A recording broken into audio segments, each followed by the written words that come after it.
Clearly, he's frustrated and doesn't want to talk about it. But are you, CC, worried about Lonzo's struggles this early on? Of course I'm worried. I mean, in this NBA, in 2017, 2018, there's a few things that you have to be able to do, all right? Being able to dribble the basketball at all positions. The 5 is a stretch 5 now, so it's not as important. But being able to shoot the basketball. I'm talking about we have more pure shooters. The skill level of NBA players is better than at any other time as far as shooting the basketball. Like, you have to be able to shoot the ball. And at 6'5", 6'6", his inability to get to the basket. So if you can't shoot, you can't get to the basket, you're not an elite defender. Like, this is the guy that turned down the Celtics and told them, you know something, I'm so good, I don't even want to go there. Like, people watched the game last night, they forgot that. He said, I only want to play for the Lakers. So he kind of manipulated his way to get on the Lakers, but he's not a dominant player. Like, he is strictly, and to think that he was the best talent in the draft, he's a role player. And his body language, like, to me, the NBA looks bigger than him. Like, we see guys come from high school. We've seen it. We've seen guys come 1 year of college, and they get to the NBA. They go through a 5 to 10 game adjustment period, but they look like they belong. I'm concerned about his confidence. Anytime when you say it's in my head, it would be like me dropping passes. It was like Amari Cooper. But this wasn't in his rookie year. This was in year number 4. This is in his rookie year. So he doesn't have a foundation of success. If you take away the 29-point game, I mean, what is his average now? I mean, what are his numbers now? If you take away that one game, which I believe is an outlier. So, yes, I'm concerned. The other is style of play. The Lakers don't get up and down the court, all right? I think they had maybe 10 fast break points last night. And if you want to get him and take advantage of his ability, you need to be able to be more like Showtime and get up and down the court so he can get some easy buckets.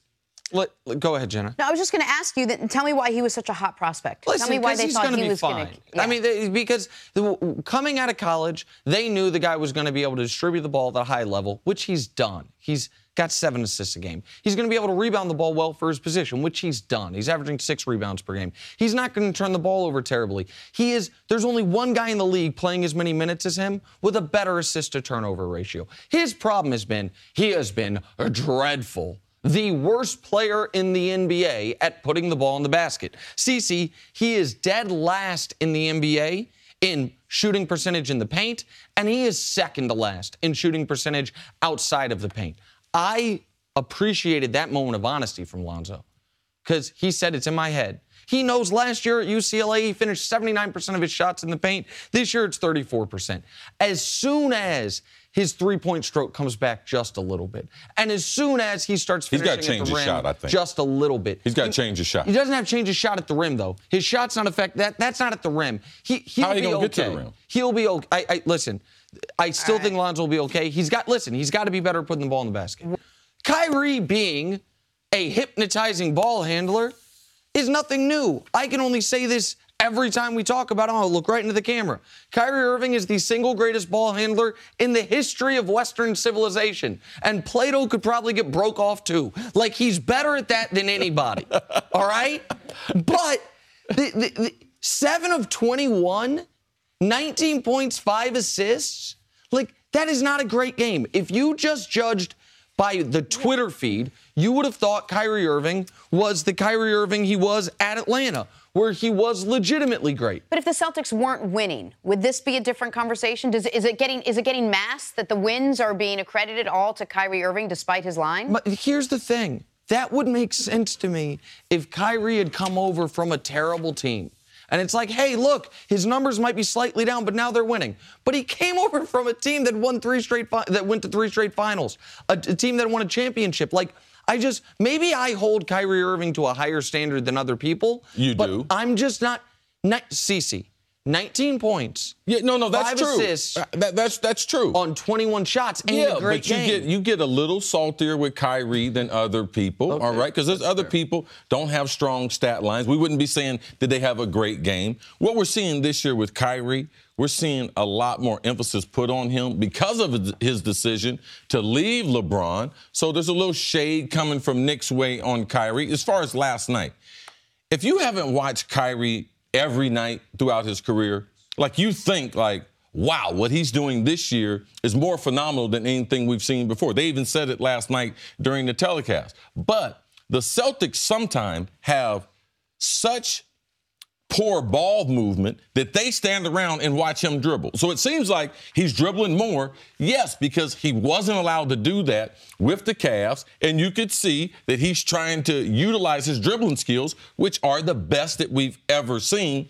But this is not something new, all right? No. The Celtics are a good team. Kyrie is a superstar. He didn't have a great game last night, but he didn't have a bad game. Lonzo, I guarantee you, he don't want to play against him every night, but I like when he gets his team involved. His handle is spectacular. It's like he's playing for the Globetrotters for half the game, then the other time he's playing for an NBA team. So I like him when they move the ball. I give him the credit for having an amazing handle. You put Kyrie's bar real high when he left Cleveland. You wanted him to be a team leader. You wanted him to take the Celtics all the way. If this guy didn't have a phenomenal night, we were going to have the same conversation. You expect a lot from him. Meanwhile, he's doing what he needs to do to get the team to win over the course of 82 games. He's doing his thing. Listen, and they've won 10 in a row. Hold on a second. Anyone who leaves LeBron is going to get heat from Nick. Yep. All right, that may or may not be true, but it's not unfair. Like, let's just level set for a moment. On the Celtics, they've been awesome. Through 12 games, they've been the best team in the league.